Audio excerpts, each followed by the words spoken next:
ನಿರ್ವಹಿಸ್ತಾ ಇದೆ ಅಂತ ಹೇಳಿ ನನ್ನ ಭಾವನೆ. ಯಾಕಂದ್ರೆ ಅವರ ಅಂತರಂಗದ ಈ ತುಡಿತ ಈ ಅವರು ಫೋನ್ನಲ್ಲಿ ಮಾತಾಡುವಾಗಲೇ ನನಗೆ ಗೊತ್ತಾಗ್ತಾ ಇತ್ತು. ಇವತ್ತು ಕೂಡ ಅವರು ಅದನ್ನೇ ಪ್ರಕಟಪಡಿಸಿದ್ದಾರೆ. ಏನಂದ್ರೆ ಸಮಾಜದಲ್ಲಿ ಆ ಪರಂಪರೆ, ಸಂಸ್ಕೃತಿ ಇದು ಏನು ಒಂದು ಭವ್ಯ ರೀತಿಯಲ್ಲಿ ಮೊದಲಿಂದ ನಡ್ಕೊಂಡು ಬರ್ತಾ ಇತ್ತು, ಅದೆಲ್ಲ ಈಗ ವಿನಾಶದತ್ತ ಹೋಗ್ತಾ ಇದೆ ಅಥವಾ ಅದು ಕಡಿಮೆ ಆಗ್ತಾ ಇದೆ ಅನ್ನುವ ಒಂದು ಆತಂಕ ಅವರ ಮನಸ್ಸಿನಲ್ಲಿ ಒಂದು ವಿಶೇಷ ದುಗುಡ ದುಮ್ಮಾನಗಳನ್ನ ಉಂಟು ಮಾಡಿದೆ ಅನ್ನೋದಂತೂ ಎಲ್ರಿಗೂ ಗೊತ್ತಾಗುವಂತ ವಿಷಯ. ಇದು ಒಂದು ಲೆಕ್ಕದಲ್ಲಿ ಶ್ಲಾಘನೀಯ, ಒಳ್ಳೆಯ ಅನಿಸಿಕೆ ಅಂತ ಅನಿಸ್ತದೆ ನನಗೆ. ಯಾಕೆಂದ್ರೆ ಈಗ ಈ ಅಧ್ಯಾತ್ಮ ಸಾಧನೆಯಲ್ಲೂ ಹೇಳ್ತಾರೆ, ತೀವ್ರ ಮುಮುಕ್ಷತ್ವ ಅಂತ ಹೇಳಿ ಬಂದೊರ್ತು ಆತ್ಮಜ್ಞಾನಕ್ಕೆ ಮಾರ್ಗವೇ ಸಿಗುವುದಿಲ್ಲ ಅಂತ ಹೇಳಿ. ಹಾಗೆ ಇವರಿಗೆ ಈ ವಿಷಯದಲ್ಲಿ, ಈ ಮಾರ್ಗದಲ್ಲಿ ಒಂದು ತೀವ್ರ ತುಡಿತ ಉಂಟಾಗಿದೆ. ಹೇಗಾದ್ರೂ ಮಾಡಿ ಇದನ್ನು ಸರಿದಾರಿಗೆ ತರಬೇಕು, ಏನಾದ್ರೂ ಒಳ್ಳೆ ಕೆಲಸವನ್ನು ಮಾಡಬೇಕು ಈ ವಿಷಯದ ಬಗ್ಗೆ ಅಂತ. ಅದು ಅತ್ಯಂತ ಪ್ರಶಂಸನೀಯ ಮತ್ತು ಅದಕ್ಕೆ ಎರಡು ಮಾತಿಲ್ಲ. ಈ ಅವರ ಇಂಟೆನ್ಸಿಟಿ ಆಫ್ ಇಂಟೆನ್ಷನ್ ಏನಿದೆ ಅದರ ಆಧಾರದ ಮೇಲೆಯೇ ದೈವಾನುಕೂಲ ತನ್ನಿಂತಾನೇ ಒದಗಿ ಬರ್ತಾ ಇದೆ, ಅವರಿಗೆ ಒದಗಿ ಬರ್ತದೆ ಮುಂದೂ ಕೂಡ ಅಂತ ಹೇಳಿ ನಾನು ನಿಸ್ಸಂಶಯವಾಗಿ ಹೇಳಲಿಕ್ಕೆ ಇಚ್ಛೆ ಪಡ್ತೇನೆ. ಸೊ ಅದರಿಂದಾಗಿ ಅವರ ಒಂದು ಕಾರ್ಯ ಯಶಸ್ವಿ ರೀತಿಯಲ್ಲಿ ಸಾಗಲಿ, ಮತ್ತೆ ಖಂಡಿತ ಅದು ಒಂದು ಗುರಿಯನ್ನು ತಲುಪ್ತದೆ. ಅದು ಅವರ ಒಂದು ಸಂತೃಪ್ತ ಭಾವಕ್ಕೆ ಆಧಾರವಾಗಿರ್ತದೆ ಅಥವಾ ಒಳಗೊಂಡಿರ್ತದೆ ಅಂತ ಹೇಳಿ ನಾನು ಹೇಳ್ತಾ, ಇವತ್ತು ಅಫ್ಕೋರ್ಸ್ ಅಲ್ಲಿ ಶ್ರೀಕಾಂತ್ ಹೆಗಡೆಯವರು ಬಂದಿದ್ದಾರೆ, ನಮ್ಮ ಆತ್ಮೀಯರು. ಬಟ್ ಇಂಥ ಕಾರ್ಯಕ್ರಮ ಸಂಯೋಜನೆ ಮಾಡಿಕೊಂಡು ಪರಿಚಯವನ್ನು ನಾವು ಬಹುಶಃ ಮೈನಸ್ ಮಾಡೋದು ಒಳ್ಳೇದು ಬಿಟ್ರೆ. ಯಾಕಂದ್ರೆ ಇದು ಹೊಗಳಿಸ್ಕೊಳ್ಳುವುದಕ್ಕೆ ನಾವು ಈ ಪರಿಚಯ, ಇದು ನಮ್ಮ ವಿಷಯ ಸಂಘಟನೆ ಅಥವಾ ಈ ಕಾರ್ಯಕ್ರಮ ಸಂಘಟನೆ ಇದೆಯೋ ಅನ್ನುವ ಭಾಸ ನನಗೆ ಆಗ್ತಾ ಇದೆ. ಇದು ಸತ್ಯ ಇರ್ಲಿಕ್ಕೆ. ಹೌದು, ಆ ದೃಷ್ಟಿಯಿಂದ ಏನೇ ಇರ್ಲಿ, ಇನ್ನೊಂದು ವಿಷಯ ನೀವು ತಮ್ಮ ಮುಂದೆ ಕಾರ್ಯಕ್ರಮ ಇದು ನನ್ನ ವ್ಯಾಖ್ಯಾನ ಶುರು ಮಾಡುವ ಮೊದಲು ಹೇಳಲಿಕ್ಕೆ ಬಯಸುವುದಂದ್ರೆ, ನಾನು ಜೀವನಾನಂದ ಅನ್ನೋ ಪುಸ್ತಕ ಬರೆದದ್ದು ಹೌದು, ಜೀವನಾನಂದದ ಬಗ್ಗೆ ವಿಷಯ ಪ್ರಸ್ತಾಪನೆ ಮಾಡಿ ನೀವು ಹೇಗೆ ಖಂಡಿತ ಹಾಗೆ ಅಂತ ಹೇಳಿ ಹೇಳಿದ್ದು ಹೌದು. ನಂತರ ಫೋನ್ ಮಾಡಿ ನಮ್ಮ ರಮಾನಂದ ಹೆಗಡೆಯವರೇ ಹೇಳಿದ್ದು ಏನಂದ್ರೆ, ಇದೇ ಹವ್ಯಕ ಸಮಾಜದಲ್ಲಿ ಆಗುತ್ತಿರುವ ಏರುಪೇರುಗಳು ಅಥವಾ ಸಮಸ್ಯೆಗಳ ಒಂದು ಏನು ಪಕ್ಷಿ ನೋಟ ನಮಗೆ ಕೊಟ್ಟು ಈ ಸಂಬಂಧಗಳ ನಿರ್ವಹಣೆ ಬಗ್ಗೆ ಕೂಡ ತಾವು ಹೇಳಿದ್ರೆ ಅತ್ಯುತ್ತಮ ಅಂತ ಹೇಳಿದ್ರು. ನಾನು ಆಗ ಏನ್ ಮಾಡೋದಪ್ಪ, ಜೀವನಾನಂದ, ಸಂಬಂಧಗಳ ಅನುಬಂಧ, ಇದೆರಡು ಒಂದಕ್ಕೊಂದು ಅನ್ಯೋನ್ಯ ಸಂಬಂಧ ಇದ್ದದ್ದೇ ಅಥವಾ ಅನ್ಯೋನ್ಯತೆ ಇದ್ದದ್ದೇ. ಆ ದೃಷ್ಟಿಯಿಂದ ಕೂಡ ನಾನು ಇದು ಅಡ್ಡಿಲ್ಲ ಅಂತ ಹೇಳಿ ಕೂಡಲೇ ಒಪ್ಪಿಕೊಂಡು ಇದು ಎರಡನ್ನು ಮಿಶ್ರಣ ಮಾಡಿ ತಮ್ಮ ಮುಂದೆ ಇಡ್ಲಿಕ್ಕೆ ಪ್ರಯತ್ನ ಮಾಡ್ತಾ ಇದ್ದೇನೆ. ಅದು ಎಷ್ಟರ ಮಟ್ಟಿಗೆ ಸಾಧ್ಯ ಅಥವಾ ಯಶಸ್ವಿ ಅಂತ ಹೇಳುವುದನ್ನು ನೀವೇ ನಿರ್ಣಯ ಮಾಡಬೇಕು, ನನಗೆ ಗೊತ್ತಿಲ್ಲ. ಮತ್ತು ಕೊನೆಯಲ್ಲಿ ನಾನು ಪ್ರಶ್ನೋತ್ತರಕ್ಕೆ ಒಂದು ಅವಕಾಶ ಕೊಡ್ತೇನೆ. ಪ್ರಶ್ನೆಗಳಿಗೆ ನನ್ನ ಸೆಷನ್ ಆದ ತಕ್ಷಣ ಒಂದು 40 ನಿಮಿಷ ಸೆಷನ್ ಇರ್ಬೋದು ಅಥವಾ ಅದಕ್ಕಿಂತ ಮೊದಲೇ ಮುಗಿಸ್ಲಿಕ್ಕೆ ಪ್ರಯತ್ನ ಮಾಡ್ತೇನೆ, ಅರ್ಧ ಗಂಟೆ ಒಳಗೆ. ತಾವು ನಂತರ ಪ್ರಶ್ನೆ ಏನಿದ್ರು ಕೇಳಬಹುದು ಈ ವಿಷಯವಾಗಿ ಅಥವಾ ಇನ್ನು ಇದಕ್ಕೆ ಸಂಬಂಧಿಸಿದ ವಿಷಯವಾಗಿ ಅಂತೇಳಿ ಹೇಳ್ತಾ ನಾನು ಕಾರ್ಯಕ್ರಮಕ್ಕೆ ಅಣಿಯಾಗ್ತೇನೆ. ಅದ್ರ ಮೊದಲು ನಿಮ್ಗೆ ಹೇಳಲಿಕ್ಕೆ ಬಯಸ್ತೇನೆ ಏನಂದ್ರೆ, ನಾನು ಪವರ್ ಪಾಯಿಂಟ್ ಅಂದ್ರೆ ಪವರ್ ಪಾಯಿಂಟ್ ಪ್ರೆಸೆಂಟೇಶನ್ ಅಲ್ಲ. ನಾನು ಏನ್ ಹೇಳ್ತೇನೋ ಅದರದ ಒಂದು ಹೈಲೈಟ್ಸ್ ಅಥವಾ ಅದಕ್ಕೆ ಏನ್ ಹೇಳ್ತಾರೆ ಇಂಪಾರ್ಟೆಂಟ್ ಪಾಯಿಂಟ್ಸ್ ನಿಮಗೆ ನಿಮ್ಮ ಕಣ್ಣು ಮುಂದೆ ಇರ್ಲಿ. ಸುಮ್ಮನೆ ನನ್ನ ಮುಖವನ್ನೇ ನೀವು ಕೊನೆ ತನಕ ನೋಡ್ತಾ ಇರೋ ಬದಲು ಆ ಸ್ಲೈಡ್ಸ್ ನಲ್ಲಿ ಮುಖ್ಯಾಂಶಗಳನ್ನ ನಾನು ಕೊಡ್ತಾ ಹೋಗ್ತಾ ಇದ್ದೇನೆ. ಅವುಗಳನ್ನು ಅವಲೋಕಿಸಿ ನೀವು ಮನನ, ನಿಧಿಧ್ಯಾಸನ ಮತ್ತು ಶ್ರವಣದ ಒಟ್ಟಿಗೆ ಮಾಡ್ತಾ ಹೋದ್ರೆ ಇದು ಬಹುಶಃ ನಿಮ್ಮ ಸಿಸ್ಟಮ್ ಒಳಗೆ ಅರಗತ ಆಗ್ಬಹುದು, ಇದರಿಂದ ಪ್ರಯೋಜನ ಆಗ್ಬಹುದು ಅಂತ ಹೇಳಿ ತಿಳ್ಕೊಂಡು ನಾನು ನನ್ನ ಸ್ಲೈಡ್ಸ್ ಅನ್ನ ಇಲ್ಲಿ ಡಿಸ್ಪ್ಲೇ ಮಾಡ್ಲಿಕ್ಕೆ ಪ್ರಯತ್ನ ಮಾಡ್ತೇನೆ. ಅದಕ್ಕಾಗಿ 1-2 ನಿಮಿಷ ಟೈಮ್ ಬೇಕು ನನಗೆ. ಐ ವಿಲ್ ಲೋಡ್ ಇಟ್, ಒಂದು ನಿಮಿಷ ಅಥವಾ 2 ನಿಮಿಷ.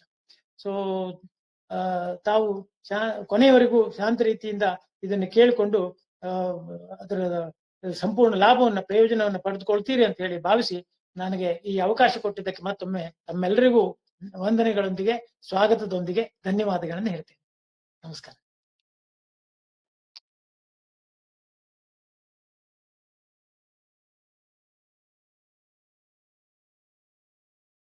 ಸೊ 3 ಅಂದ್ರೆ ಯಾವ್ದಪ್ಪ? ಒಂದು, ನೀವು ಹೇಗೆ ಏನು ಹೇಳಿ ನೀವೇ ಎಣಿಸುವ ರೀತಿಯಲ್ಲಿ, ಅಂದ್ರೆ who you think you are. ಇನ್ನೊಂದು ಎರಡನೇದು, what others think you are, ಬೇರೆಯವರು ನಿಮ್ಮ ಬಗ್ಗೆ ತಿಳಿದಿರುವ ರೀತಿಯಲ್ಲಿ ಒಂದು ವ್ಯಕ್ತಿತ್ವ ಇರ್ತು. ಮತ್ತೆ ಅದೇ ರೀತಿ ವಾಟ್ ಯು ರಿಯಲಿ ಆರ್, ನೀವು ನಿಜವಾಗಿ ಇರುವ ರೀತಿಯಲ್ಲಿ, ಇದು 3ನೇ ವ್ಯಕ್ತಿತ್ವ. ಈ 3 ವ್ಯಕ್ತಿತ್ವ ಪ್ರತಿಯೊಬ್ಬ ಮನುಷ್ಯನಲ್ಲೂ ಇರ್ತು, ಬೇರೆ ಬೇರೆ ಡಿಗ್ರಿಲಿ ಇದ್ದಿತ್ತು. ಇಲ್ಲಿ 3ನೇ ಬಗೆಯ ವ್ಯಕ್ತಿತ್ವ ಅತ್ಯಂತ ಮಹತ್ವದ್ದು, ಮತ್ತೆ ಇದನ್ನೇ ನಾವು ಹೆಚ್ಚೆಚ್ಚು ಅರಿತು ಬೆಳೆಸಬೇಕಾದ್ದು. ಯಾಕಂದ್ರೆ ಸ್ವಧರ್ಮ ಪಾಲನೆಯಿಂದ ಮಾನಸಿಕ ನೆಮ್ಮದಿ ಖಂಡಿತ. ಹೌದಾ? ಮೊದಲನೇ 2 ವ್ಯಕ್ತಿತ್ವವನ್ನು ಬೆಳೆಸುವುದರಿಂದ ನಾವು ನಮ್ಮದಲ್ಲದ ನಮ್ಮ ಜೀವನಕ್ಕೆ ನಾವೇ ಕಾರಣರಾಗ್ತೇವೆ. ಆದ್ರಿಂದ ನಾವು ನಮ್ಮ ನಿಜವಾದ ವ್ಯಕ್ತಿತ್ವ ಏನಿದೆಯೋ, ಅಥವಾ ನಾವು ನಿಜವಾಗಿ ಇರುವ ರೀತಿಯಲ್ಲಿ ನಮ್ಮ ವ್ಯಕ್ತಿತ್ವವನ್ನು ಬೆಳೆಯಲಿಕ್ಕೆ ಏನ್ ಬೇಕೋ ಅದನ್ನು ಮಾಡ್ಕೊಳ್ಬೇಕೆ ಬಿನ ಬೇರೆಯವರನ್ನ ಇಮಿಟೇಷನ್ ಮಾಡ್ಲಿಕ್ಕೋ, ಫಾಲೋ ಮಾಡ್ಲಿಕ್ಕೋ, ಕಾಪಿ ಮಾಡ್ಲಿಕ್ಕೋ ಹೋದಾಗ ನಾವು ಅಲ್ಲಿ ಫೇಲ್ ಆಗ್ತೇವೆ. We utterly fail. ಇನ್ನು ಆಧುನಿಕ ಜೀವನ ಶೈಲಿಯಲ್ಲಿ ಎಷ್ಟೋ ಸಾರಿ ಈ 3ರ ಹೊರತಾಗಿ 4ನೇ ವ್ಯಕ್ತಿತ್ವ ವ್ಯಕ್ತಿಯಲ್ಲಿ ಸೇರ್ಕೊಂಡು ಬಿಡ್ತದೆ. ಅದೇನಪ್ಪಾ ಅಂದ್ರೆ who you want others to think you are, ಅಂದ್ರೆ ಬೇರೆಯವರು ನಿಮ್ಮ ಬಗ್ಗೆ ಏನೆಂದುಕೊಳ್ಳಬೇಕೆಂಬುದರ ಬಗೆಗೆ ನೀವು ಬಯಸುವ ರೀತಿಯಲ್ಲಿ. ನಾವು ಬೇರೆಯವರು ಏನು ನಮ್ಮ ಬಗ್ಗೆ ತಿಳ್ಕೊಳ್ಬೇಕಪ್ಪ ಅಂತ ಹೇಳಿ ವಿಚಾರ ಮಾಡಿಕೊಂಡು ಅದನ್ನ ನಾವು ಬೆಳೆಸ್ಕೊಳ್ಳಿಕ್ಕೆ ಪ್ರಯತ್ನ ಮಾಡ್ತೇವೆ. ಇದರಿಂದ ಖಂಡಿತ ಈ ಹೊಸ ಯುಗದ ಸ್ಪರ್ಧಾತ್ಮಕ ಜೀವನದಲ್ಲಿ ಅತಿಯಾದ ಮಾನಸಿಕ ಒತ್ತಡಕ್ಕೆ ಇದು ಕಾರಣ, ಒತ್ತಡದ ಸಮಸ್ಯೆಗೆ. ಯಾಕಂದ್ರೆ ಮಾಡುವ ಎಲ್ಲಾ ಕಾರ್ಯಗಳು ಆತ್ಮತೃಪ್ತಿಯ ಬದಲಾಗಿ ಕೇವಲ ಬೇರೆಯವರನ್ನು ಪಡಿಸುವ ಸಲುವಾಗಿ ಅಥವಾ ಇತರರ ಮೇಲೆ ಪ್ರಭಾವ ಬೀರುವುದಕ್ಕಾಗಿ ಹೇಳುವುದನ್ನು ಇದರಲ್ಲಿ ಕಂಡುಕೊಳ್ಬಹುದು. ಯಾಕೆ? ನೀವು what you are living the life of the other people's wishes to live how you should look to them. ಅಂದ್ರೆ ನೀವು ಅವರಿಗೆ ಹೇಗೆ ತೋರಿಸ್ಕೊಳ್ಬೇಕು, ಹೇಗಿರ್ಬೇಕು ಅವರ ಕಣ್ಣಲ್ಲಿ, ಅವರ ದೃಷ್ಟಿಯಲ್ಲಿ ಅನ್ನೋದ್ರ ಬಗ್ಗೆನೇ ವಿಚಾರ ಮಾಡ್ತೀರಿ. ಬಿಟ್ರೆ ನೀವು ನಿಜವಾದ ವ್ಯಕ್ತಿತ್ವ ನಿಮ್ದು ಏನು, ನೀವು ಹೇಗಿರ್ಬೇಕು, ನಮ್ಮದು ಏನು ಅನ್ನೋದನ್ನ, ನಮ್ಮ ನಿಜವಾದ ಅಂತಃಸತ್ವವನ್ನು ತಿಳ್ಕೊಳ್ಳದೆ ಜೀವನ ನಿರ್ವಹಣೆ ಆದಲ್ಲಿ ಖಂಡಿತ ಅದು ಸ್ಟ್ರೆಸ್ಗೆ ಕಾರಣ ಆಗ್ತದೆ. ಇದು ಮೊದಲನೇ ಒಂದು ವಿಷಯ. ಅದೇ ರೀತಿ ನಾವು ಎಲ್ಲಿ ನೋಡಿದ್ರು ಸ್ಟ್ರೆಸ್ ಅಂತೇವೆ. ಈ ಜಗತ್ತು ನಮಗೆ ಹೇಗೆ ತೆರೆದುಕೊಂಡಿದೆಯೋ ಅದೇ ರೀತಿ ನಾವು ಕೂಡ ಜಗತ್ತಿಗೆ ತೆರೆದುಕೊಂಡ್ರೆ ಸ್ಟ್ರೆಸ್ ಇಲ್ಲ, ಏನಿಲ್ಲ. ಅದನ್ನ ಕುವೆಂಪು ಅವರು ಬಹಳ ಚೆನ್ನಾಗಿ ಹೇಳಿದ್ದಾರೆ ನೋಡಿ. ಮುಚ್ಚುಮರೆ ಇಲ್ಲದೆಯೇ ನಿನ್ನ ಮುಂದೆಲ್ಲವನು ಬಿಚ್ಚಿಡುವೆ ಓ ಗುರುವೆ ಅಂತರಾತ್ಮ, ಪಾಪವಿದೆ ಪುಣ್ಯವಿದೆ ನರಕವಿದೆ ನಾಕವಿದೆ ಸ್ವೀಕರಿಸು ಓ ಗುರುವೆ ಅಂತರಾತ್ಮ. ಆಹಾ, ಎಷ್ಟು ಚೆನ್ನಾಗಿ ಹೇಳಿದ್ದಾರೆ ಅವರು. ಅಂದ್ರೆ ಆ ಗುರು ಆತ್ಮವೇ ಗುರು. ಅದಕ್ಕೆ ನಾವು ಮೋಸ ಮಾಡ್ಲಿಕ್ಕೆ ಸಾಧ್ಯವೇ ಇಲ್ಲ. ಆ ರೀತಿಯಲ್ಲಿ ಬದುಕು ಸಾಗಿಸಬೇಕು ಅನ್ನೋ ವಿಚಾರ. ನಮ್ಮ ದಿನನಿತ್ಯದ ಆಚಾರ ವಿಚಾರಗಳಲ್ಲಿ, ಅಂದರೆ ನಮ್ಮ ಎಲ್ಲಾ ವ್ಯವಹಾರ ವರ್ತನೆಗಳನ್ನ ಕದ್ದು ಮುಚ್ಚಿ ಮಾಡದೆ ಬಿಚ್ಚು ಮನಸ್ಸಿನಿಂದ ಪ್ರಾಮಾಣಿಕವಾಗಿ ಮಾಡುವಂತಹ ನಿಯತ್ತಿನ ಜೀವನ ಕ್ರಮವನ್ನ ಅಳವಡಿಸಿಕೊಂಡ್ರೆ ಯಾವುದೇ ತರಹದ ಒತ್ತಡಗಳು ನಮ್ಮ ಮೇಲೆ ಆಗ್ಲಿಕ್ಕೆ ಸಾಧ್ಯವೇ ಇಲ್ಲ. ಈ ಸಂದರ್ಭದಲ್ಲಿ ಒತ್ತಡ ನಿರ್ವಹಣೆಯ 2 ಸರಳ ನಿಯಮಗಳನ್ನ ನಿಮ್ಮ ಮುಂದೆ ಇಡ್ಲಿಕ್ಕೆ ಪ್ರಯತ್ನ ಮಾಡ್ತೇನೆ. ಅಂದ್ರೆ ನೀವು ಕೂಡ ನೆನಪಿಟ್ಟುಕೊಳ್ಳೋದು ಸುಲಭ, ಉತ್ತಮ. ಏನಪ್ಪಾ ಅಂದ್ರೆ ನಿಯಮ 1, ಸಣ್ಣ ಸಣ್ಣ ವಿಷಯಗಳ ಬಗ್ಗೆ ನಾನು ಎಂದಿಗೂ ಒತ್ತಡವನ್ನು ಅನುಭವಿಸುವುದಿಲ್ಲ ಅಂತ ತೀರ್ಮಾನಿಸಿ. 1.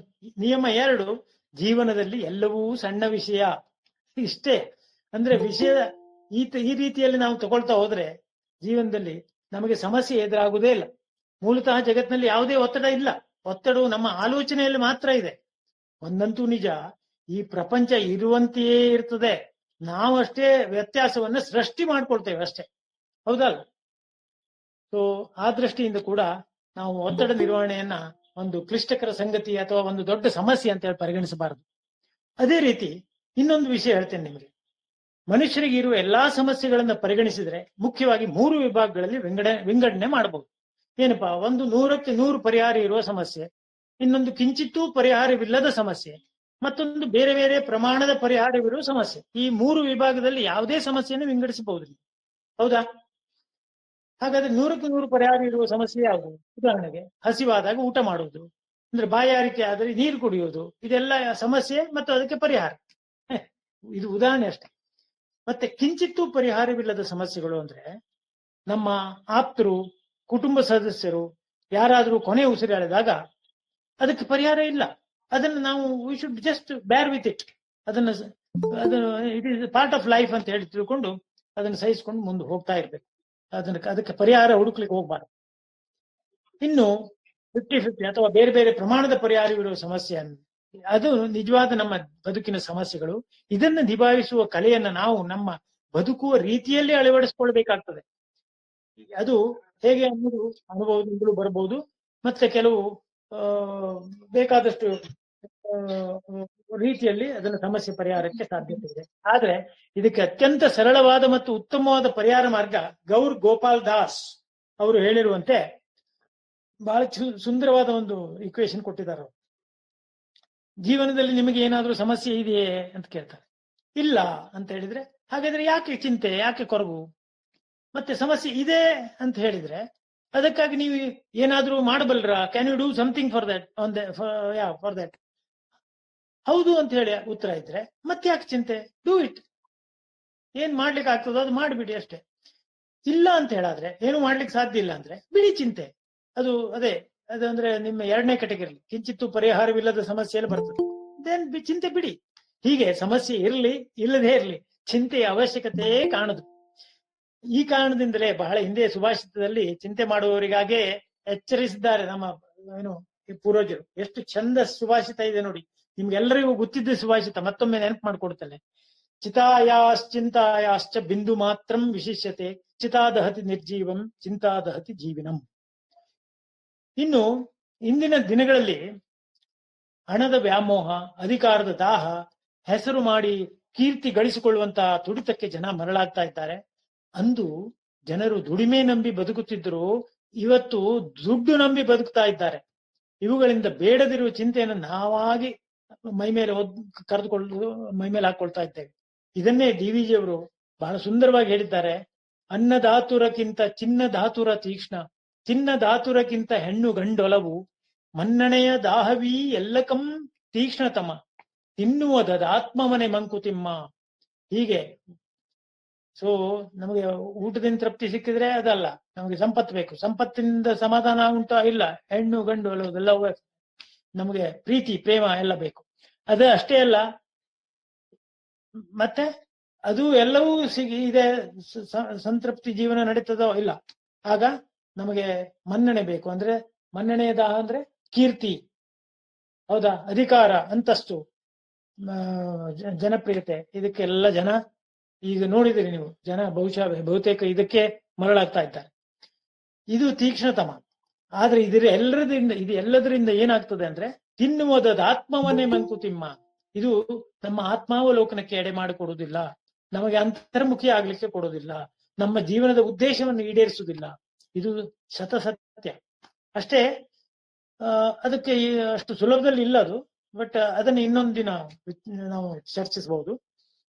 ಇನ್ನು ಕೆಲವರು ಇನ್ನೂ ಒಂದು ಹೆಜ್ಜೆ ಮುಂದೆ ಹೋಗಿ ನಾಳೆ ದಿನ ಹೇಗೋ ಏನೋ ಅಂತ ಹೇಳಿ ಯೋಚನೆ ಮಾಡ್ತಾ ಚಿಂತೆಯಿಂದ ಆತ್ಮಹತ್ಯೆಗೆ ಶರಣಾಗುವವರು ಇದ್ದಾರೆ. ದಿನ ಬೆಳಗಾದ್ರೆ ನ್ಯೂಸ್ ಪೇಪರ್ ನೋಡ್ತಿರ್ತೀವಿ. ಒಂದು ಆಸೆ ಮುಗಿಯುತ್ತಿದ್ದಂತೆ ಮನದಲ್ಲಿ ಮತ್ತೊಂದು ಆಸೆ ಹುಟ್ಟುಕೊಂಡು ಬೆಳೆಯುತ್ತದೆ. ಮತ್ತು ಆಸೆಯ ಬಲೆಯಲ್ಲಿ ನಮ್ಮ ಮನಸ್ಸು ಸೆರೆ ಸಿಕ್ಕಿದ್ರಂತೂ ಜೀವನ ಪೂರ್ತಿ ಅಸಮಾಧಾನದ ಹೊಗೆ, ಅತೃಪ್ತಿಯ ಧಗೆ ನಮ್ಮ ನೆಮ್ಮದಿಯನ್ನು ಸುಟ್ಟು ಭಸ್ಮ ಮಾಡಿಬಿಡ್ತದೆ. ಹೌದಲ್ಲ? ಇನ್ನು ನಮ್ಮ ರಾಮಾನಂದ ಹೆಗಡೆಯವರು ಹೇಳಿದಂತೆ ಇಲ್ಲಿ ಸಂಬಂಧಗಳ ಏರುಪೇರುಗಳು ಅಂದ್ರೆ, ಸಂಬಂಧಗಳು ಅಂದ್ರೆ relationship, not only family front, domestic front ಅಷ್ಟೇ ಅಲ್ಲ. ಇದು ಈ ಯುವಕರು ಪ್ರೀತಿ ಪ್ರೇಮಗಳ ಮಾಯಾಜಾಲದಲ್ಲಿ ಸಿಲುಕಿ ಒದ್ದಾಡ್ತಾ ಇರುವಂತಹ ಅಥವಾ ಮದುವೆ ಆದ್ಮೇಲೆ ಆಗುವಂತ ಏರುಪೇರುಗಳಿಗೆ ಸಂಬಂಧಪಟ್ಟಂತ ಸಂಬಂಧಗಳ ಒಂದು ಸಮಸ್ಯೆ. ಆ ಸಮಸ್ಯೆಗಳ ನಿರ್ವಹಣೆ ಹೇಗೆ ಅನ್ನೋದು ಬಹುತೇಕ ಜನರ ಇಂದಿನ ಚಿಂತನೆ. ಅದರ ಸಲುವಾಗಿ ನಾನು ಸ್ವಲ್ಪ ಟಚ್ ಮಾಡಿ ಹೇಳೋದಾದ್ರೆ ನಿಮಗೆ, ಅಫ್ಕೋರ್ಸ್ ಜೀವನ ಕ್ರಮ ಬದಲಾಗಿದೆ, ಅದೇ ಅದಕ್ಕೆ ಸಮಸ್ಯೆಯ ಮೂಲ ಕಾರಣ, ಮೂಲ ಬೇರು ಅದರಲ್ಲೇ ಇದೆ.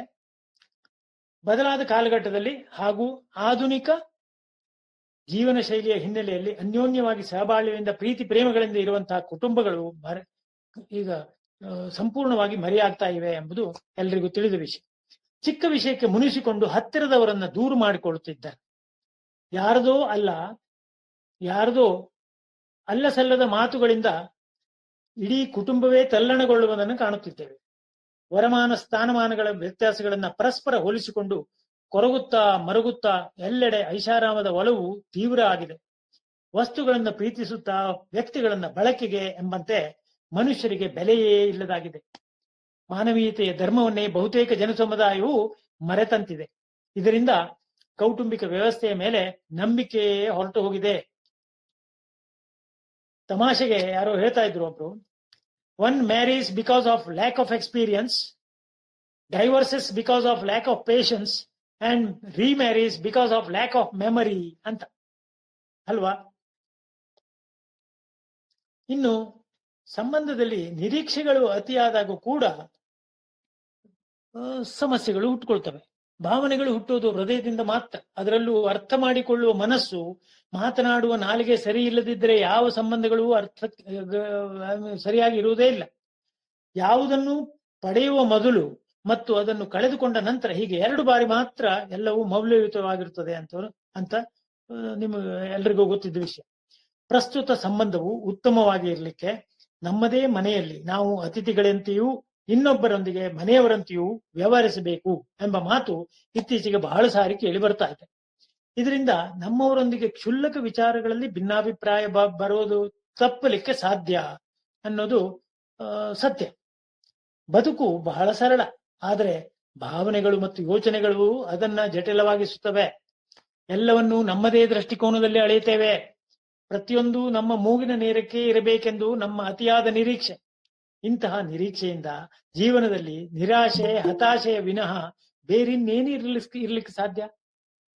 ನಮ್ಮ ಸಂಪರ್ಕದಲ್ಲಿ ಬರುವಂತಹ ಜನರು ಹೇಗೆ ವ್ಯವಹರಿಸಬೇಕು, ಅವರು ಏನು ಮಾಡಬೇಕು, ಏನು ಮಾಡಬಾರ್ದು, ಏನು ಹೇಳಬೇಕು, ಏನು ಹೇಳಬಾರ್ದು, ಇದೆಲ್ಲ ನಾವೇ ನಿರ್ಧಾರ ಮಾಡಿಬಿಡ್ತೇವೆ. ಬದಲಾಗಿ ಇತರರು ತಮ್ಮಂತೆ ಅಪೇಕ್ಷೆ ಪಡಬಹುದು, ಅವರು ಹಾಗೆ ಮಾಡಬಹುದು ಅಂತ ಹೇಳಿ ತಿಳಿಯುವುದೇ ಇಲ್ಲ. ಅಂತಲ್ಲಿ ಸಿಗುವ ಫಲಿತಾಂಶ ಕೂಡ ಅಥವಾ ಪ್ರತಿಸ್ಪಂದನೆಯೂ ಕೂಡ ನಮಗೆ ನುಂಗಲಾರದ ತುತ್ತಾಗಿ ಪರಿಣಮಿಸುತ್ತದೆ. ಅದಕ್ಕಾಗಿಯೇ ಹೇಳಲಾಗಿದೆ, ಜೀವನವು ಒಂದು ಪ್ರತಿಧ್ವನಿ ಅಲ್ವಾ? ಜೀವನ ಒಂದು ಪ್ರತಿಧ್ವನಿ. ಯಾಕೆ ಹೇಳಿ? Life is an echo. ನಾವು ಸಮಾಜಕ್ಕೆ ಕೊಡುಗೆಯಾಗಿ ಏನ್ ನೀಡ್ತೇವೆಯೋ ಅದೇ ನಮಗೆ ಭವಿಷ್ಯದಲ್ಲಿ ಹಿಂತಿರುಗಿ ಬರ್ತದೆ. ನಾವು ಏನ್ ಬಿತ್ತುತ್ತೇವೆಯೋ ಅದನ್ನೇ ನಾವು ಬೆಳೆತೇವೆ. ನಾವು ಏನ್ ಕೊಡ್ತೇವೆಯೋ ಅದನ್ನೇ ನಾವು ಪಡೆತೇವೆ. ಮತ್ತು ಇತರರಲ್ಲಿ ಏನ್ ನೋಡ್ತೇವೆಯೋ ಅದೇ ನಮ್ಮಲ್ಲಿ ಇರ್ತದೆ. ಕಾರಣ ಯಾವುದರ ಬಗ್ಗೆಯೂ ಯಾರ ಬಗ್ಗೆಯೂ ಪೂರ್ವಭಾವಿಯಾಗಿ ನಿರ್ಧರಿಸಬೇಡಿ. ಹಾಗಿದ್ದಲ್ಲಿ ನಾವು ಸಹ ಅದೇ ರೀತಿ ತೀರ್ಮಾನಕ್ಕೆ ಒಳಗಾಗುವುದಿಲ್ಲ ಅಥವಾ ನಿರ್ಧರಿಸಲ್ಪಡುವುದಿಲ್ಲ. ನಮ್ಮ ಒಳ್ಳೆಯತನದ ಪ್ರಭಾವ ಪಸರಿಸುತ್ತಾ ಪ್ರೀತಿಯನ್ನು ನೀಡಿದಾಗ ಎಲ್ಲೆಡೆಯಿಂದ ಪ್ರೀತಿ ಸಹಜವಾಗಿಯೇ ನಮ್ಮಲ್ಲಿ ಮರಳಿ ಬರುತ್ತದೆ ವಾಪಸ್. Just like an echo, it comes back. ಆಮೇಲೆ ಪ್ರೇಮ ಮತ್ತು ಮೋಹದ ನಡುವಿನ ವ್ಯತ್ಯಾಸ ಬಹಳ ಮಂದಿ ಗೊತ್ತೇ ಇಲ್ಲ. ಈ ಪ್ರೀತಿ ಮತ್ತು ಪ್ರೇಮ ಎಂಬುದು ವಾಡಿಕೆಯಲ್ಲಿ ಅತ್ಯಂತ ದುರುಪಯೋಗ ಪಡಿಸಿಕೊಂಡ ಶಬ್ದ ಪ್ರಯೋಗ ಅಂತ ಹೇಳಿ ನನ್ನ ಅಭಿಮತ. ಎಷ್ಟೋ ಸಾರಿ ದಿನನಿತ್ಯದ ವ್ಯವಹಾರದಲ್ಲಿ ಮೋಹವನ್ನೇ ಪ್ರೀತಿ ಅಥವಾ ಪ್ರೇಮವೆಂದು ತಪ್ಪಾಗಿ ಪರಿಗಣಿಸಲ್ಪಡುತ್ತದೆ.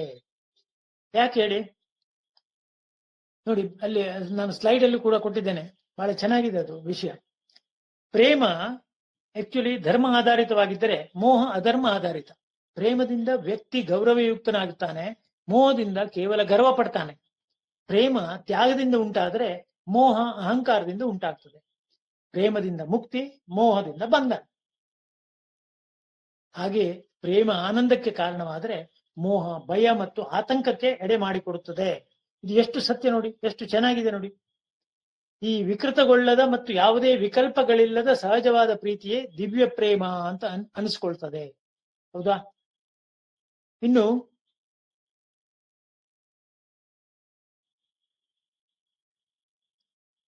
ಆತ್ಮಪ್ರಜ್ಞೆ ಮತ್ತು ಜೀವನದ ಕಲೆ ಬಗ್ಗೆ ಸ್ವಲ್ಪ ನೋಡೋಣ, ಅವಲೋಕನ ಮಾಡೋಣ. ನಾನು ಇದು ಅಧ್ಯಾತ್ಮ ವಿಚಾರ ಆದ್ರಿಂದ ನಾನು ಹೆಚ್ಚು ಬಳಸಲಿಲ್ಲ ಇಲ್ಲಿ, ಯಾಕಂದ್ರೆ ಅದು ಬೇರೆದೇ ಒಂದು ಲೋಕಕ್ಕೆ ಕೊಂಡೊಯ್ತದೆ, ನಮ್ಮನ್ನ ಕೊಂಡೋಗ್ತದೆ.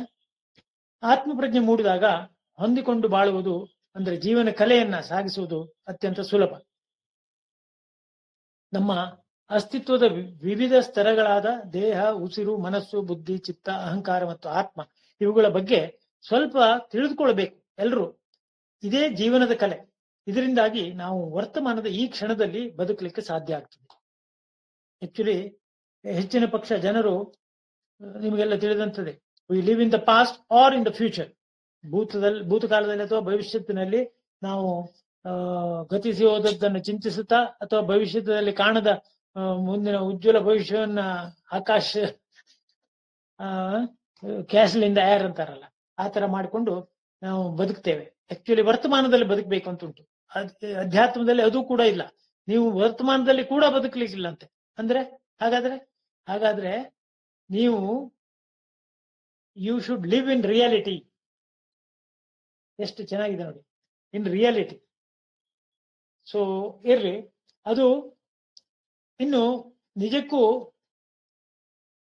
ಇದು ಸಾಧ್ಯವಾಗುವುದು ಯಾವಾಗ ಅಂದ್ರೆ, ನಾವು ಕಾಯಿನ ವಾಚ ಮನಸ ಪರಿಶುದ್ಧರಾದಾಗ ಮಾತ್ರ. ಅಂದ್ರೆ ಚಿತ್ತಶುದ್ಧಿ ಇಲ್ಲದೆ ಇದ್ರೆ ನಾವು ಅಧ್ಯಾತ್ಮ ಜೀವನವನ್ನು ಮಾಡ್ಲಿಕ್ಕೆ ಕಷ್ಟ, ಮತ್ತು ಬದುಕಿನ ಒಂದು ರಸಗ್ರಹಣ ಸ್ವಲ್ಪ ಕಷ್ಟ ಅಂತ ಹೇಳಿ ನನ್ನ ಅನಿಸಿಕೆ. ಅಂದ್ರೆ ಕಾಯ ವಾಚ ಮನಸ ಅಂದ್ರೆ ಏನಪ್ಪಾ ಅಂದ್ರೆ, ಹಿಂಸೆಯಿಂದ ಮಲಿನವಾಗದ ದೇಹ, ಅಸತ್ಯದಿಂದ ಮಲಿನವಾಗದ ಮಾತು ಹಾಗೂ ರಾಗದ್ವೇಷಗಳಿಂದ ಮಲಿನವಾಗದ ಮನಸ್ಸು ಹೊಂದಿದ್ದರೆ ಮಾತ್ರ ನಾವು ಏನಾದ್ರೂ ಒಂದು ಉತ್ತಮ ಸಾಧನೆಯನ್ನು ಮಾಡಬಹುದು. ಇನ್ನು ಯಶಸ್ವಿ ಸಂಬಂಧದ ಆಧಾರ ಸ್ತಂಭಗಳು ಯಾವುದಪ್ಪ? ಈಗ ಸಂಬಂಧಗಳ ಬಗ್ಗೆ ನಾವು ನೋಡ್ತೇವೆ. ಹಾಗಾದ್ರೆ ಸಕ್ಸಸ್ಫುಲ್ ರಿಲೇಶನ್ಶಿಪ್ ಅಂದ್ರೆ ಯಾವುದು? ಇದು 4 ಆಧಾರ ಸ್ತಂಭಗಳು ಬೇಕೇ ಬೇಕು ಅಂತ ಹೇಳಿ ಹೇಳಿದ್ದಾರೆ. ಎಲ್ಲ ಕಡೆಗೆ ವಿಷಯ ಅವಲೋಕನ ಮಾಡಿದ್ದಾರೆ, ಅಂದ್ರೆ ರಿಸರ್ಚ್ ಮಾಡಿ ಕಂಡುಹಿಡಿದಂತ.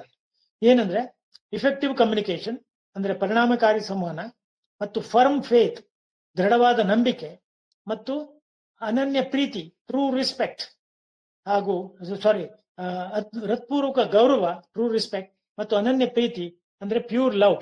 ಇವು 4 ನಮ್ಮ ಯಶಸ್ವಿ ಸಂಬಂಧದ ಆಧಾರ ಸ್ತಂಭಗಳು. ಇನ್ನೊಮ್ಮೆ ಹೇಳ್ತೇನೆ, ಪರಿಣಾಮಕಾರಿ ಸಂವಹನ, ದೃಢವಾದ ನಂಬಿಕೆ, ಹೃತ್ಪೂರ್ವಕ ಗೌರವ ಮತ್ತು ಅನನ್ಯ ಪ್ರೀತಿ, ಇವು 4 ಯಶಸ್ವಿ ಸಂಬಂಧದ ಆಧಾರ ಸ್ತಂಭಗಳು. ಸಮಾಜದಲ್ಲಿ ನಂಬಿಕೆ, ನೈತಿಕತೆ ಎನ್ನುವ ಹಸಿರನ್ನು ಮಾನವ ಹೃದಯದಲ್ಲಿ ಬಿತ್ತಬೇಕಾಗಿದೆ. ಇರುವಂತಹ ಪರಸ್ಪರ ಸಂಬಂಧಗಳ ಮೌಲ್ಯಗಳನ್ನ ಬೆಸೆಯುವುದರೊಂದಿಗೆ ಭವ್ಯ ಭಾರತದ ಸಂಸ್ಕೃತಿಯ ಪುನರುತ್ಥಾನ ಆಗಲೇಬೇಕಾಗಿದೆ. ಜೀವನವನ್ನ ನೈತಿಕ ನೆಲೆಗಟ್ಟಿನಲ್ಲಿ ಅಳವಡಿಸಿಕೊಂಡವರಿಗೆ ನೆಮ್ಮದಿ, ಕಟ್ಟಿಟ್ಟ ಬುದ್ಧಿ. ಇದನ್ನು ಶ್ರೀ ಸತ್ಯಸಾಯಿ ಬಾಬಾ ಅವರು ಅತ್ಯಂತ ಸಂಕ್ಷಿಪ್ತ ರೂಪದಲ್ಲಿ ವಾಚ್ ಯುವರ್ ವಾಚ್ ಅಂತ ಹೇಳಿದ್ದಾರೆ. ಎಷ್ಟು ಚೆನ್ನಾಗಿದೆ ಅದು ಅಂದ್ರೆ, WATCH. ತಮ್ಮಲ್ಲಿ ಕೆಲವರಿಗೆ ಗೊತ್ತಿರಬಹುದು. WATCH ಅಂದ್ರೆ watch your watch. Watch your W ಅಂದ್ರೆ ವರ್ಡ್ಸ್, ವಾಚ್ ಯುವರ್ A ಅಂದ್ರೆ ಆಕ್ಷನ್, ವಾಚ್ ಯುವರ್ T ಅಂದ್ರೆ watch your thoughts, watch your C ಅಂದ್ರೆ watch your character, watch your H ಅಂದ್ರೆ ವಾಚ್ ಯುವರ್ ಹಾರ್ಟ್. ಎಂತ ಒಂದು ಈ ಒಂದು ವರ್ಡ್ ಅಲ್ಲಿ, ವಾಚ್ ಹೇಳುವಲ್ಲಿ words, action, thoughts, character and heart ಅನ್ನ ನಾವು ಯಾವಾಗಲೂ ಗಮನಿಸ್ತಾ ಇದ್ರೆ ನಾವು ಯಾವುದೇ ಒಂದು ಅನೈತಿಕ ವ್ಯವಹಾರದಲ್ಲಿ ತೊಡಗಿಕೊಳ್ಳಿಕ್ಕೆ ಸಾಧ್ಯನೇ ಇಲ್ಲ, ಕನಸಿನಲ್ಲೂ ಕೂಡ. ಎಷ್ಟು ಚೆನ್ನಾಗಿದೆ ಈ ಒಂದು ಸೂತ್ರವನ್ನು ನಾವು ಬದುಕಿನಲ್ಲಿ ಅಳವಡಿಸಿದ್ರು ಕೂಡ ಅದ್ಭುತ ಪರಿಣಾಮ ನಾವು ಅನುಭವಿಸಬಹುದು ಅಂತ ಹೇಳಿ ನನ್ನ ಭಾವನೆ. ಸೊ ಇನ್ನು ಇಂದಿನ ಸವಾಲುಗಳು ಏನಪ್ಪಾ? ಸಂಬಂಧಗಳನ್ನು ನಿರ್ವಹಿಸುವುದು ಒಂದು ಕಲೆ. ಇದು ಎಲ್ರಿಗೂ ಕರಗತ ಆಗಿರುವುದಿಲ್ಲ. ಅದಕ್ಕಾಗಿ ಈ ಅಯೋಮಯ ವಾತಾವರಣ. ಸುಖಮಯ ಜೀವನಕ್ಕೆ ಇದು ಅತ್ಯಗತ್ಯ.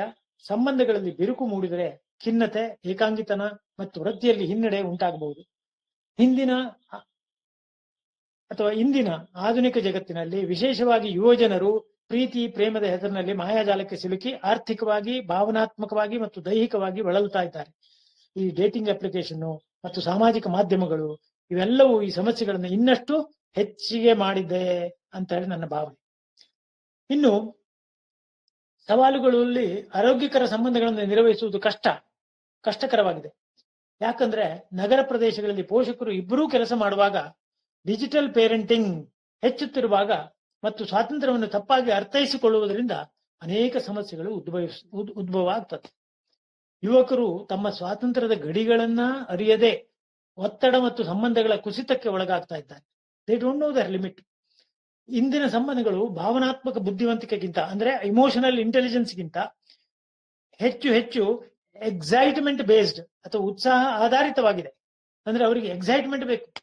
ಸೊ ಭಾವನೆಗಿಂತ ಎಕ್ಸೈಟ್ಮೆಂಟ್, ಥ್ರಿಲ್ಲಿಂಗ್ ಎಕ್ಸ್ಪೀರಿಯನ್ಸ್ಗೆ ಹೆಚ್ಚು ವೇಟೇಜ್. ಲವ್ ಕೇಸ್ಗಳು ಹಿಂಸಾತ್ಮಕ ಅಂತ್ಯ ಕಾಣುತ್ತಿರುವುದು ಕಳವಳಕಾರಿ.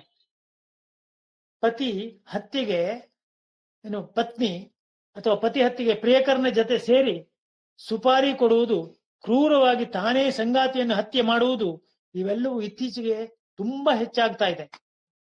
ನಿನ್ನೆ ಮೊನ್ನೆ ಕೂಡ ಪೇಪರ್ನಲ್ಲಿ ಬಂದಿದೆ ಅದು. ಸೊ ಈ ತರದಲ್ಲಿ ಸಮಾಜ ಬದಲಾಗ್ತಾ ಇರುವುದು ನಿಜಕ್ಕೂ ಚಿಂತೆಗೆ ಕಾರಣ ಆಗೇ ಆಗ್ತದೆ. ನಮ್ಮ ರಮಾನಂದ ಹೆಗಡೆಯವರ ಆತಂಕ ಖಂಡಿತ ಏನಂದ್ರೆ ಗಮನಿಸಬೇಕಾದಂತ ವಿಷಯ, ಇದು ಎಲ್ಲರೂ ಗಮನಿಸಬೇಕಾದಂತ ವಿಷಯ.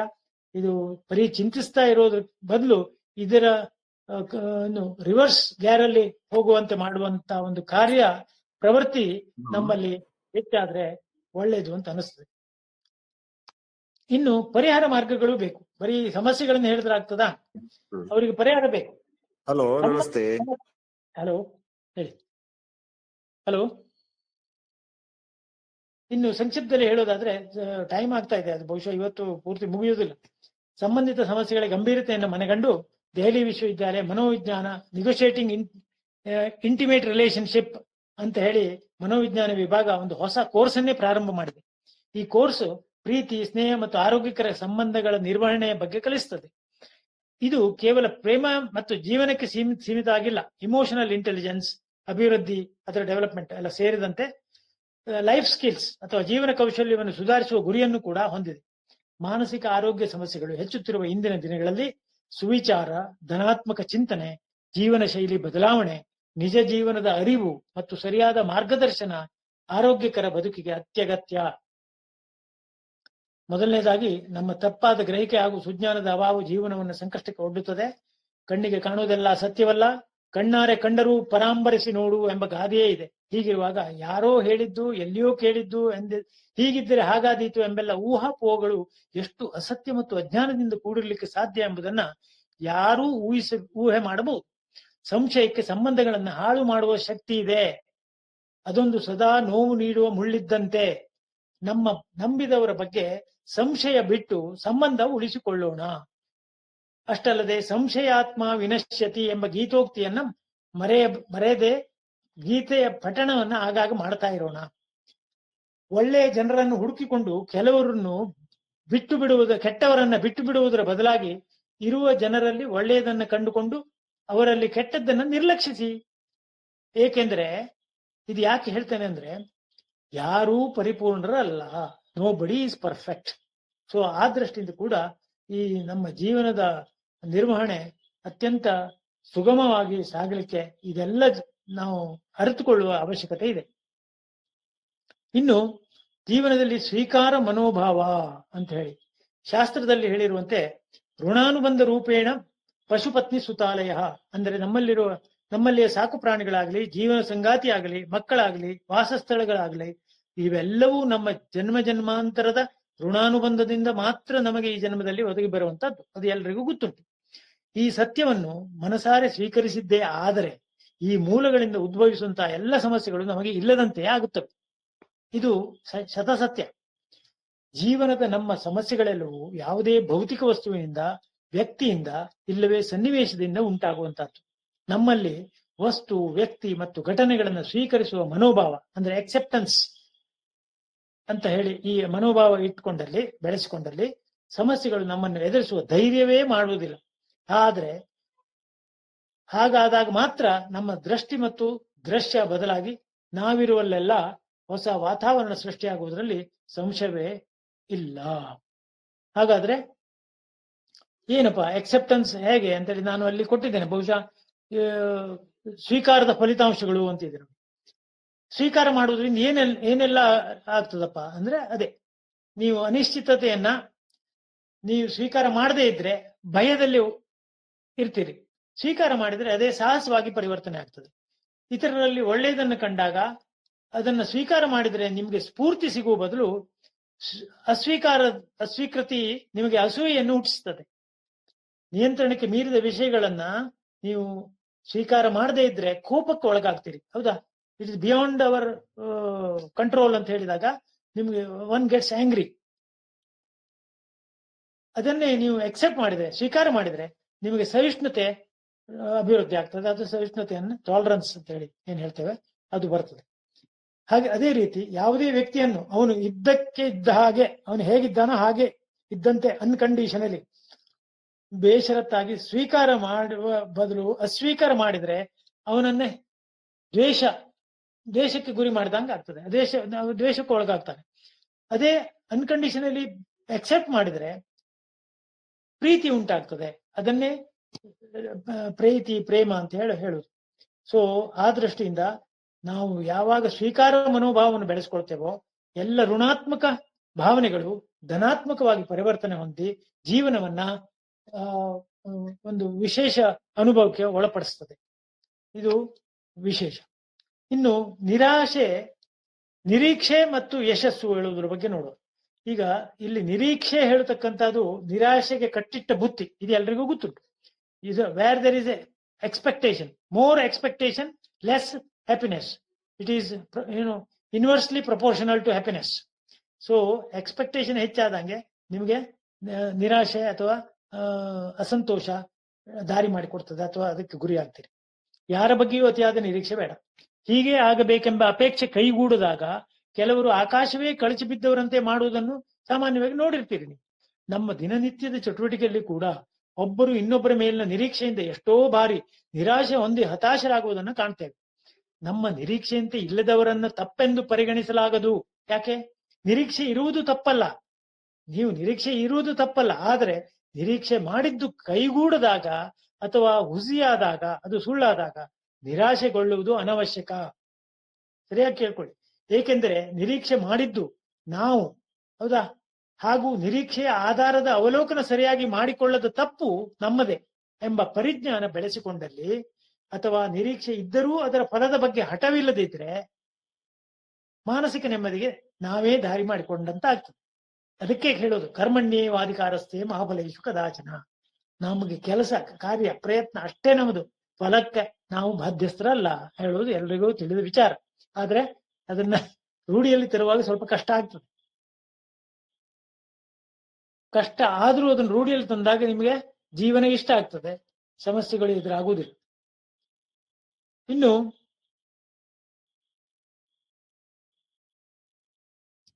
ಯಶಸ್ಸು ನಮಗೆ ಜಯಮಾಲೆ ಹಾಕ್ಲಿಕ್ಕೆ ಸಾಮರ್ಥ್ಯ, ಸದಾವಕಾಶ ಮತ್ತು ಸತ್ಸಂಕಲ್ಪ, ಈ ಮೂರೂ ಮುಖ್ಯವಾದದ್ದು. ಅದಕ್ಕೆ ಒಂದು ಸೂತ್ರ ಕೂಡ ನಾನು ಕೊಟ್ಟಿದ್ದೇನೆ. S=C+O+W, ಅಂದ್ರೆ ಕೆಪಾಸಿಟಿ, ಆಪರ್ಚುನಿಟಿ ಮತ್ತು ವಿಲಿಂಗ್ನೆಸ್. ಅದು ಓಕೆ, ಅದು ಯಂಗ್ಸ್ಟರ್ಸ್ಗೆ ಹೆಚ್ಚು ಪ್ರಯೋಜನ ಆಗ್ಬಹುದು. I don't know the class of people who are listening to me. ಈಗ ಅದನ್ನ ಹೇಳ್ತಾ ಹೋದ್ರೆ ತುಂಬಾ ಟೈಮ್ ಕೂಡ ಆಗ್ತದೆ. ನಾನು ಎಷ್ಟರ ಮಟ್ಟಿಗೆ ಅದನ್ನು ಕವರ್ ಮಾಡಬಹುದು ಅಂತ ಗೊತ್ತಾಗುದಿಲ್ಲ. ಇದಕ್ಕೆ ಮುಖ್ಯ ಕಾರಣ ಆಕ್ಚುಲಿ ಏನಾಗ್ತದೆ ಅಂದ್ರೆ, ಇದು ಸಕ್ಸಸ್, ನಾವು ಭೌತಿಕ ಯಶಸ್ಸಿನ ಬಗ್ಗೆ ಮಾತಾಡ್ತೇವೆ ಯಾವಾಗ್ಲೂ. ಕೇವಲ ಭೌತಿಕ ಯಶಸ್ಸಿನಿಂದ ಯಾರೂ ನಮ್ಮ ಸಂಪೂರ್ಣ ಜೀವನಾನಂದವನ್ನು ಕಂಡುಕೊಳ್ಳಲಿಕ್ಕೆ ಆಗ್ಲಿಲ್ಲ. ಇದಕ್ಕೆ ಮುಖ್ಯ ಕಾರಣ ನಮ್ಮ ನೈಜ ಆನಂದ ಅಂತರಂಗದಲ್ಲಿ ಅಡಗಿರುವುದು. ಆದರೆ ಹೆಚ್ಚಿನವರು ಯಶಸ್ಸಿನ ರೂಪದಲ್ಲಿ ಅದನ್ನು ಹೊರ ಜಗತ್ತಿನಲ್ಲಿ ಹುಡುಕಲು ಪ್ರಯತ್ನಿಸುತ್ತಾರೆ. ಸಕ್ಸಸ್ ಅಂದ್ಕೊಳ್ಳಿ ಅದು ಹೊರಗೆ, ಏನು ಪ್ರಮೋಷನ್, ಜಾಬ್, ಬಿಸ್ನೆಸ್, ಅಥವಾ ಅದು ದುಡ್ಡು ಮಾಡುದು, ಏನೇನೋ ಅವ್ರ ಕನಸು, ಅಥವಾ ಇಲೆಕ್ಷನ್ ಗೆಲ್ಲುವುದು. So many parameters are kept before us in terms of definition for success. ಯಶಸ್ಸಿನ ವ್ಯಾಖ್ಯೆ ತಪ್ಪಾಗಿ ಗ್ರಹಿಸಲ್ಪಟ್ಟ ಕಾರಣವೇ ಇಂದಿನ ಸ್ಪರ್ಧಾತ್ಮಕ ಬದುಕಿನಲ್ಲಿ ನೆಮ್ಮದಿ ಇಲ್ಲದಂತಾಗಿದೆ. ಇದು ಶತಸತ್ಯ, ಹೌದಾ? ಕೈಗೊಂಡ ಕಾರ್ಯನಿರ್ವಹಣೆಯಲ್ಲಿನ ಸಂಪೂರ್ಣ ಆಸಕ್ತಿ ಮತ್ತು ಉತ್ಕೃಷ್ಟತೆ, ಅಂದ್ರೆ ಎಕ್ಸಲೆನ್ಸ್, ಯಶಸ್ಸಿಗೆ ಕಾರಣವೇ ವಿನಃ ಶೈಕ್ಷಣಿಕವಾಗಿ ಗಳಿಸಿದ ಅಂಕಗಳಷ್ಟೇ ಅಲ್ಲ. ಅದು ನಿಮಗೂ ತಿಳಿದಿರಬಹುದು. ಯಾಕಂದ್ರೆ ಎಷ್ಟೋ ಸಾರಿ ನಮ್ಮ ಶೈಕ್ಷಣಿಕವಾಗಿ ಅಂಕ ಗಳಿಸದೇ ಇದ್ದವರು ನಮ್ಮ ಬಾಸ್ ಆಗಿಯೋ ಅಥವಾ ಬಿಸಿನೆಸ್ ನಲ್ಲಿ ಅತ್ಯುನ್ನತ ಮಟ್ಟದಲ್ಲಿ ಯಶಸ್ಸಿನ ಘಟ್ಟದಲ್ಲಿ ನಿಂತವರು ಜೀವನದಲ್ಲಿ ನಾವು ಎಷ್ಟೋ ಸಾರಿ ಕಾಣ್ತೇವೆ. ಇರ್ಲಿ. ಆಮೇಲೆ ಪ್ರಯತ್ನ ಅಂದ್ರೆ ಏನು? ಪುರುಷಾರ್ಥ. ಈಗ ನಾವು ನಾನು ಪ್ರಯತ್ನ ಮಾಡಿದ್ದೇನೆ ಸಾಕಷ್ಟು, ಆದ್ರೆ ಫಲ ಕೊಡ್ಲಿಲ್ಲ ಅಂತ ಹೇಳ್ತಾರೆ. 100% effort is required for everything. 100% ಪ್ರತಿಶತ ಪ್ರಯತ್ನ. ಅಂದ್ರೆ ಪ್ರಯತ್ನ ಅಂದ್ರೆ ಏನು? ಈಗ ನೋಡಿ, that which is within our capacity is effort, that which is beyond our capacity is grace. ಅದು ದೈವೇಚ್ಛ, ದೈವಿ ಅನುಗ್ರಹ ಅಥವಾ ಅದೃಷ್ಟ ಹೇಳ್ಬೋದು, ಏನೋ ಹೇಳ್ಬೋದು. ಅದು ಕೇವಲ ಅದೃಷ್ಟದಿಂದ ಯಾರು ಕಾರ್ಯ ಸಾಧನೆ ಮಾಡುದಿಲ್ಲ. ಅವರ ಪ್ರಯತ್ನ ಬೇಕು, ಅವರ ಸಾಮರ್ಥ್ಯವೂ ಬೇಕು, ಪುರುಷಾರ್ಥ ಬೇಕೇ ಬೇಕು. ಸೊ ಅದಕ್ಕೆ ರಾಮಕೃಷ್ಣ ಪರಮಹಂಸ ಉದಾಹರಣೆ ಬಹಳ ಚೆನ್ನಾಗಿದೆ. ಏನಂದ್ರೆ, ಈ ಸಂಸಾರ ಸಾಗರದಲ್ಲಿ ನಾವು ಬದುಕಿನ ದೋಣಿ ಹೋಗ್ತಾ ಇರ್ತಂತೆ, ನೌಕೆ. ಈ ನಮ್ಮ ಪುರುಷಾರ್ಥಗಳು ಸ್ವಪ್ರಯತ್ನದ ಹಾಯಿಯನ್ನು ಬಿಡಿಸದೇ ಇದ್ರೆ, ಹಾಯಿ ಅಂದ್ರೆ ಸೇಲ್, ನಿಮ್ಗೆ ಗೊತ್ತುಂಟಲ್ಲ ಅದು. ಸೊ ಸೇಲ್ ಆಫ್ ಸೆಲ್ಫ್ ಅಪರ್ಟ್, ಸ್ವಪ್ರಯತ್ನದ ಹಾಯಿಯನ್ನು ಬಿಡಿಸದೇ ಇದ್ರೆ, ಅಲ್ಲಿ ಆ ಸಾಗರದಲ್ಲಿ ಯಾವಾಗ್ಲೂ ಬೀಸ್ತಾ ಇರುವ ಅನುಗ್ರಹದ ಗಾಳಿ ನಮಗೆ ಪ್ರಯೋಜನಕಾರಿ ಆಗುದಿಲ್ಲ. ಆ ಹಾಯಿ ಬಿಡಿಸಿದಾಗ, ಅಂದ್ರೆ ಸ್ವಪ್ರಯತ್ನವೆಂಬ ಹಾಯಿ ಬಿಡಿಸಿದಾಗ ಮಾತ್ರ ಆ ಅನುಗ್ರಹದ ಗಾಳಿಯ ಸಹಾಯದಿಂದ ನಮ್ಮ ಬದುಕಿನ ದೋಣಿ ಶೀಘ್ರವಾಗಿ ದಡವನ್ನು ಸೇರ್ತದೆ ಅಂತ. ಎಷ್ಟು ಚೆನ್ನಾದ ಅತ್ಯುತ್ತಮ ಉದಾಹರಣೆ ನೋಡಿ. ಇದನ್ನ ನಾವು ಮನಸ್ಸಿನಲ್ಲಿ ಇಟ್ಕೊಳ್ಬೇಕು. ಹಾಗಾಗಿ so try to set a goal to give a balanced successful life. ಯಾವಾಗ್ಲೂ ಒಂದು HRM ಅಂತ ಹೇಳಿ ನಾನು ಅದಕ್ಕೆ ಶಾರ್ಟ್ ಫಾರ್ಮ್ ಕೊಟ್ಟಿದ್ದೇನೆ.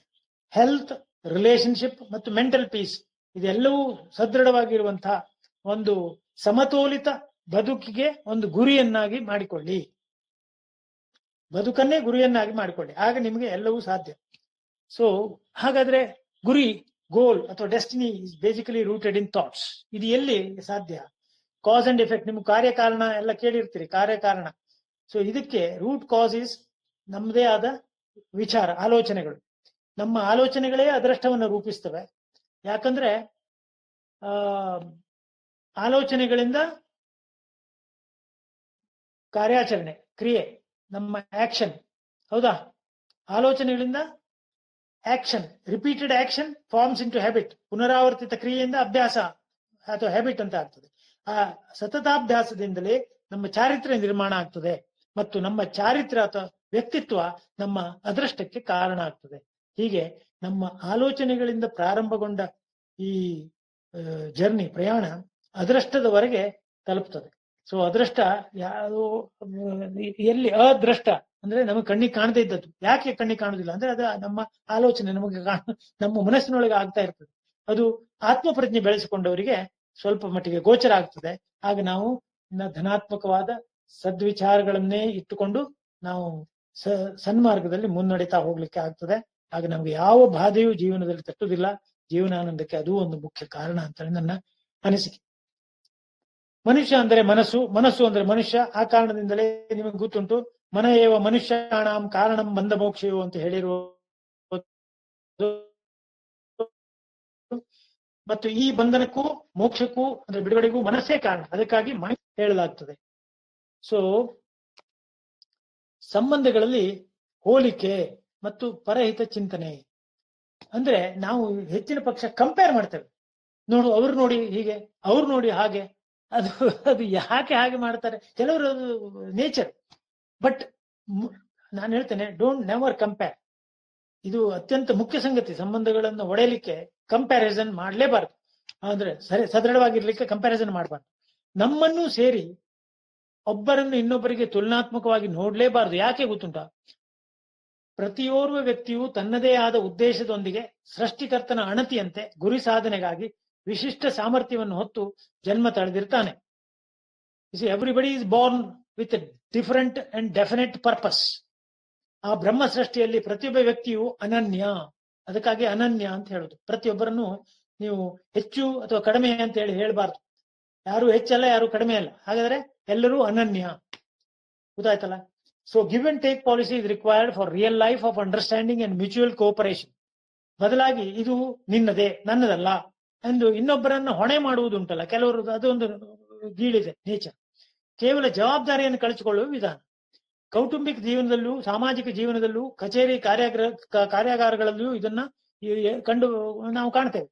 ಅತ್ಯಂತ ವಿಷಾದಕರ ಸಂಗತಿ ಇದೊಂದು ಪಿಡುಗು.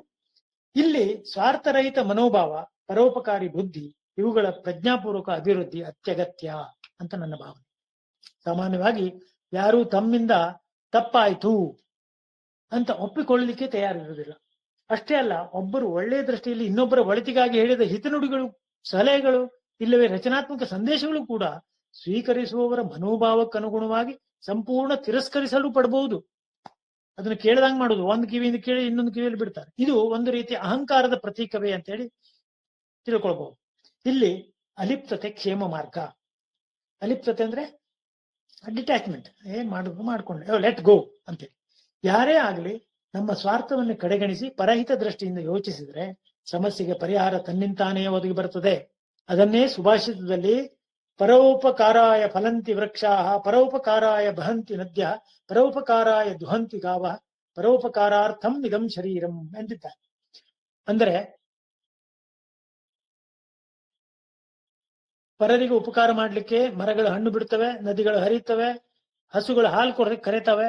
ನಮ್ಮ ದೇಹಗಳು ಕೂಡ ಪರೋಪಕಾರ ಮಾಡ್ಲಿಕ್ಕೆ ಇದೆ. ಅದೇ ರೀತಿ ಪರೋಪಕಾರವೆಂದರೆ ಪುಣ್ಯ ಮತ್ತು ಪರಪೀಡೆ ಎನ್ನುವುದೇ ಪಾಪ ಅಂತ ಹೇಳಿ ಶ್ರೀ ವ್ಯಾಸರು ಕೂಡ ಹೇಳಿದ್ದಾರೆ. ಅದನ್ನು ಮತ್ತೆ ಇಲ್ಲಿ ಉಲ್ಲೇಖ ಮಾಡುವ ಅವಶ್ಯಕತೆ ಇಲ್ಲ. ಮಹತ್ವದ ಇನ್ನೊಂದು ಅಂಶ ನಿಮ್ಮಲ್ಲಿ ನಾನು ಹಂಚಿಕೊಳ್ಬೇಕು. ಏನಂದ್ರೆ ಪ್ರೇಮ ಕಾಮ ಎಲ್ಲ ಏನು ಮಿಕ್ಸ್ ಮಾಡಿಬಿಡ್ತಾರೆ. ಸೊ ಮಹತ್ವದ ಇನ್ನೊಂದು ಅಂಶ ಅಂದ್ರೆ ಸಂಸಾರದಲ್ಲಿ ಪ್ರೇಮ ಜಯಿಸುತ್ತೆ, ಕಾಮ ದಹಿಸುತ್ತೆ. ಎಷ್ಟೋ ಬಾರಿ ನಾವು ಕಾಮ ಮತ್ತು ಪ್ರೇಮಗಳ ವ್ಯತ್ಯಾಸವನ್ನೇ ತಿಳಿಯದೆ ನಮ್ಮದು ನಿಜವಾದ ಪ್ರೇಮ ಎಂದು ನಮ್ಮಷ್ಟಕ್ಕೆ ನಾವು ತಿಳಿದು ಅದಕ್ಕೆ ಪ್ರತಿಸ್ಪಂದನೆಯನ್ನ ಅಪೇಕ್ಷೆ ಮಾಡ್ತೇವೆ. ಇದರಿಂದ ಕಷ್ಟ ಕಾರ್ಪಣ್ಯಗಳನ್ನ ಹೆಚ್ಚಿಸಿಕೊಂಡಂತಾಗ್ತದೆ. ಪ್ರೇಮದಲ್ಲಿ ಕಾಮನೆಗಳು ಇರುವುದೇ ಇಲ್ಲ, ಮೋಹದ ಬಂಧನವೂ ಇರದು. ನಿಷ್ಕಲ್ಮಶ ನಿರಪೇಕ್ಷ ಅಪ್ಪಟ ಶುದ್ಧ ತೆರೆದ ಮನಸ್ಸಿನಿಂದ ಕೇವಲ ಇತರರಿಗಾಗಿ ಮೀಸಲಿಟ್ಟ ನಿರ್ಮಲ ನಿಸ್ವಾರ್ಥ ಪ್ರೇಮದಿಂದ ಗೆಲ್ಲಲೇ ಆಗದೇ ಇದ್ದಂತ ಯಾವ ಸಮಸ್ಯೆಗಳು ಈ ಪ್ರಪಂಚದಲ್ಲಿ ಇಲ್ಲ ಎಂಬುದು ಸಾರ್ವಕಾಲಿಕ ಸತ್ಯ ಅಲ್ವಾ. ಇಲ್ಲಿ ಗಮನಿಸಬೇಕಾದ ಇನ್ನೊಂದು ಪ್ರಮುಖ ವಿಷಯ ಅಂದ್ರೆ ಅಲಿಪ್ತತೆ. One should be involved but not attached. This is to practice detached attachment. ಈ ರೀತಿಯ ನಿರ್ಲಿಪ್ತತಾ ಭಾವವನ್ನು ಹೆಚ್ಚಿಸಿಕೊಂಡಾಗ ನಮ್ಮಲ್ಲಿ ಅಹಂಕಾರ ಕಡಿಮೆ ಆಗ್ತದೆ. ಮಾನಸಿಕ ಸಮತೋಲನವನ್ನು ಕಾಪಾಡಿಕೊಳ್ಳುವ ವ್ಯಕ್ತಿಯನ್ನ ಯೋಗಯುಕ್ತ ಎಂದು ಕರೆಯಲಾಗ್ತದೆ. ಸಮತ್ವಂ ಯೋಗ ಮುಕ್ತತೆ ಅಂದ್ರೂ ಕೂಡ ಇದೆ. ಅದಕ್ಕಾಗಿಯೇ ಅರ್ಜುನನಿಗೆ ಗೀತೋಪದೇಶದಲ್ಲಿ ಸುಖ ದುಃಖೇ ಸಮೇ ಕೃತ್ವ ಲಾಭಾಲಾಭವು ಜಯಾಜಯವು ತಥೋ ಯುದ್ಧಾಯ ಯುಜ್ಯಸ್ವ ನೈವಂ ಪಾಪಮ ವಾಪ್ಸಸಿ ಅಂತ ಹೇಳಿರುವುದು. ಇಲ್ಲಿ ತಥೋ ಯುದ್ಧಾಯ ಯುಜ್ಯಸ್ವ ಅಂತ ಹೇಳಿ ಅರ್ಜುನಿಗೆ ಹೇಳಿದ್ದಾರೆ. ನಮಗೆಂತದ್ದು ಇದು ಅಂತ ಹೇಳಿ ಅಲ್ಲ. ಈಗ ನಾವು ಮಾಡ್ತಾ ಇರೋದು ಯುದ್ಧನೇ. ನಮ್ಮ ಜೀವನ ನಿರ್ವಹಣೆಯೇ ಒಂದು ದೊಡ್ಡ ಯುದ್ಧ. ಇದರಲ್ಲಿ ಪ್ರತಿಯೊಂದು ನಿರ್ವಹಣೆ ಏನು, ಈ ಸಂಬಂಧಗಳ ನಿರ್ವಹಣೆ, ಜೀವನದ ನಿರ್ವಹಣೆ ಒಂದು ಅಂಗ ಅಷ್ಟೇ. ಅದೆಲ್ಲವೂ ಯುದ್ಧನೇ. ಆ ಯುದ್ಧ ತಥೋ ಯುದ್ಧಾಯ ಯುಜ್ಯಸ್ವ ನೈಮಂ ಪಾಪಮ ವಾಪ್ಸಸಿ ಅಂದ್ರೆ ಈ ರೀತಿಯಾಗಿ ನೀನು ಯುದ್ಧ ಮಾಡಿದ್ರೆ ಅಂದ್ರೆ ನೀನು ತೊಡಗಿಕೊಂಡ್ರೆ ಬದುಕಿನಲ್ಲಿ, ಜೀವನದಲ್ಲಿ, ನಿನ್ನ ಕರ್ಮದಲ್ಲಿ ತೊಡಗಿಕೊಂಡ್ರೆ ಪಾಪ ತಟ್ಟೋದಿಲ್ಲ ನಿನಗೆ. ಹೇಗೆ ತೊಡಗಿಕೊಂಡ್ರೆ ಸುಖ ದುಃಖೇ ಸಮೀಕೃತ್ವ ಲಾಭಾಲಾಭವು ಜಯಾಜಯವು. ಇದು ಹೇಳಲಿಕ್ಕೆ ಬಹಳ ಸುಲಭ. It is easier said than done. But ಇದನ್ನು ಖಂಡಿತ ನೀವು ಮನಸ್ಸು ಮಾಡಿದ್ರೆ, ಪ್ರಜ್ಞಾಪೂರ್ವಕವಾಗಿ ಇದನ್ನ ಪ್ರಯತ್ನ ಪಟ್ಟು ಅಭ್ಯಾಸ ಮಾಡಿದ್ರೆ ಇದು ಕಷ್ಟ ಸಾಧ್ಯ ಅಲ್ಲ, ಸುಲಭ ಸಾಧ್ಯವೂ ಅಲ್ಲ, ಕಷ್ಟ ಸಾಧ್ಯವೂ ಅಲ್ಲ. ಇದು ಖಂಡಿತ ಜೀವನದ ಒಂದು ಮೌಲ್ಯವನ್ನು ಹೆಚ್ಚಿಸ್ತದೆ ಅಂತೇಳಿ ನನ್ನ ಭಾವನೆ. ಇದಕ್ಕಿಂತ ಹೆಚ್ಚು ಟೈಮ್ ತಗೊಳ್ಳದೆ ನಾನು ಕೊನೆ ಇದಕ್ಕೆ ಹೋಗುದಾದ್ರೆ ಏನಂದ್ರೆ ಅವಶ್ಯ ಇದ್ದಾಗ ಕ್ಷಮೆ ಕೇಳುವುದು. ಕೆಲವರು ಕ್ಷಮೆ ಕೇಳುವುದ್ರೆ ಇಲ್ಲ ನಾನು ಕೇಳುವುದಿಲ್ಲ, ಅದು ಅಹಂಕಾರದ ಪ್ರತೀಕನೇ. ಸೊ ಕ್ಷಮೆ ಕೇಳುವುದರಿಂದ ಪರಿಸ್ಥಿತಿ ಪ್ರಕ್ಷುಬ್ಧತೆಯನ್ನು ತಿಳಿಗೊಳಿಸಬಹುದು. ಅದು ಅಷ್ಟೇ ಅಲ್ಲ, ಎಗೋ ಕ್ಲಾಶ್ ನಿಂದ ಉಂಟಾದ ಸಮಸ್ಯೆಯನ್ನು ಕೂಡ ಸುಲಭವಾಗಿ ಬಗೆಹರಿಸಲಿಕ್ಕೆ ಆಗ್ತದೆ. ಹೌದಾ? ಅಲ್ಲದೆ ಕ್ಷಮೆ ಕೇಳಿದಾಕ್ಷಣ ನಮ್ಮದೇ ತಪ್ಪು ಅಂತ ಅಲ್ಲ, ಅದು ಅಹಂಕಾರವನ್ನು ಮೀರಿ ಸಂಬಂಧಕ್ಕೆ ನೀಡಿದ ಗೌರವ ಹೇಳುವಂತಹದ್ದನ್ನು ಕೂಡ ಮರೆಯಬಾರದು. ನಮ್ಮ ದೃಷ್ಟಿಕೋನದಲ್ಲಿ ಮುಖ್ಯವಾದ ಬದಲಾವಣೆಗಳಾಗಬೇಕಾಗಿದೆ. ಬದಲಾವಣೆ ಆಗದೆ ಅಭಿವೃದ್ಧಿ ಅಥವಾ ಪ್ರಗತಿ ಸಾಧ್ಯ ಇಲ್ಲ ಅಂತ ಹೇಳಿ ಇವನ್ ಹೆಸರಾಂತ ಸಾಹಿತಿ, ದೂರದರ್ಶಿ ಜಾರ್ಜ್ ಬರ್ನಾರ್ಡ್ ಶಾ ಕೂಡ ಒಮ್ಮೆ ಹೇಳಿದ್ದಾರೆ.